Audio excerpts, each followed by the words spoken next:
আগে বসাই নেই টোটালটাকে, বুঝলি? আগে টোটালটাকে বসাই নিয়ে তারপরে চওড়াটা মাপটা পাওয়া যাবে।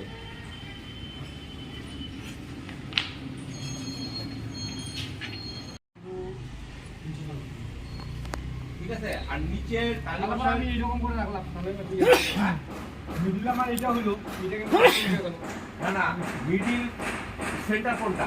সেন্টার একটা দেখি। এইটা তো তারপরে এরকম করে রাখলাম। হ্যাঁ এইভাবে হবে,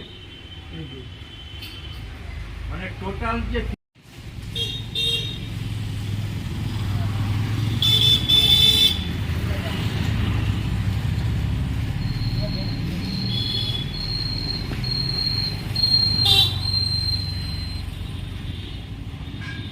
এবার তো ঠিকই আছে।